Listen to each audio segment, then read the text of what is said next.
Today we're going to put politics aside. Today's topic is going to be something that I've been thinking about a lot, and I honestly feel like this is just as controversial as the other things I've talked about here. It's the boogeyman.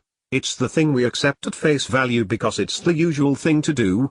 It's the thing we praise without any questions asked, in order to both feel good and look good in the eyes of others. What is it? It is equality. Is there such a thing? Are there people that are more equal than others? If we don't already have the working concept of equality planted inside our modern social systems, how would we strive towards it? And most importantly, is it something we should be aiming at in the first place? My answer is, no. We, as humans, have never been, and will never be, equal to one another. You can really disagree on an ideological level, on a moral level, so to speak, because usually people who claim equality for all are either inferior, or haven't thought it through, haven't thought how equality plays into the human psyche. But looking at how the nature of reality is in this world, you can't disagree. First of all, what does equality consist of? If we think that all the people around the world are on a same level, are as worthy, we will have to form a scale to examine this theory. We can't really claim to be as worthy as the next person, if we can't prove it, can we?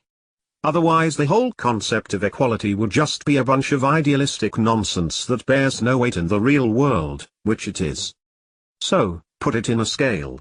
Take your own worthiness, and compare it to a stranger. Take your mother, and compare her to your friend's mother. To your boss's mother. Then to just a stranger's mother. Then just to a woman walking down the street. Then just to a faceless woman on the other side of the planet, who you'll never meet. Are all of these people equal, in your eyes? If I were to shoot one of these people, wouldn't it matter who it is? If you got to decide who lives or dies, wouldn't you save the ones closest to you? If you say no, chances are, you're either a psychopath, or you're lying to yourself. We've been fed lies about equality since we were little kids. No wonder we're so lost with the subject. In fact, we're so lost that the whole topic has become a taboo and something we wouldn't dare to talk about. The times we do talk about it, it mostly consists of someone declaring that all people are equal, and the audience nodding their stupid little heads and smiling like the pathetic sheep they are. Have any of them questioned this sentiment? Have they even thought about it? Most of the time, the answer is no. We've grown in an environment where questioning the equality of certain people is ought to cast you away from your family and friends, and make everyone around you feel at unease. This is the way they force the concept of multiculturalism on us. This is how they take away our right to own an actual tribal identity, and more importantly, cherish it with joy. If everyone are as equal to you, nobody has any value at all. Doesn't matter how much you claim to love everyone in the whole world, you don't.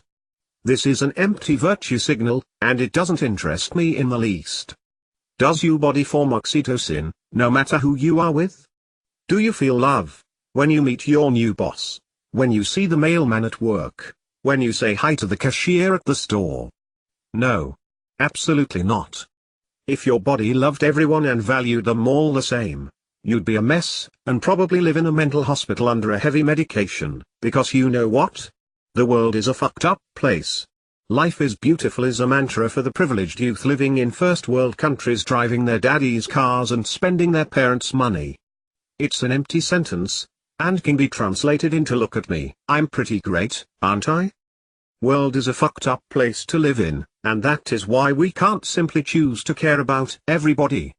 People are dying each second, people are poor and hungry, they're being raped and oppressed into oblivion right this second, right now, and not that far from you. But in the end, you don't care.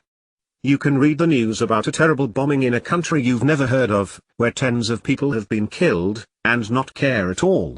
You can watch a video of a man being beheaded by ISIS, like they do every other day, and not care. Would you care if it was your kid they'd behead? Would you care if the bombs they dropped crumbled the earth beneath your feet? Would you care then? Of course you would. This, at its most simplest terms, is the effect of tribalism. If you cared about all these people that die every day in places you've never heard of, you couldn't cope with living at all. You wouldn't make it through the simplest tasks without crying and falling at your knees, without being in a state of constant fear and misery. And you'd probably end up killing yourself at one point or another, because the misery of the world never stops. There are always kids that starve to death, there is always going to be that one dictator mistreating his own people, and letting them die. You simply can't afford to care, and as cruel as this logic may sound, it's the truth, and you know it. The thing I simply can't understand is this: while we already know we can't care about everyone, while we know we can't nurse the whole world, why do we still keep repeating the mantra of equality, like it was common sense? Why does it make us smile, when we hear someone claim they love everyone? It's a terrifying idea. Behind all this virtue signaling, what is the left of this concept? Nothing. There is absolutely nothing left. While people tend to see equality as good, and inequality, or to be more specific, tribalism, as bad, it's really the other way around. If everybody simply took care of the interests and the lands of their own people, everything would fall into place. Everything would go back to normal. We wouldn't have to virtue signal, we wouldn't have to try and love everybody, and we could simply choose to live our own lives, and love and take care of those around us. We could be whole as a nation. We could be whole as a people, and continue to build our own communities, with our own people, within the lands of our father and grandfathers. This is not about hate towards any specific group of people, but about the love towards our own. This is just something that I felt important and wanted to talk a little about. This is no way the whole of the topic right here. That is why I chose to name this particular post PT.1. There is lots to be said, but I feel like this is enough for now. I will be back at this shortly. Take care, and have an awesome week, you infidels.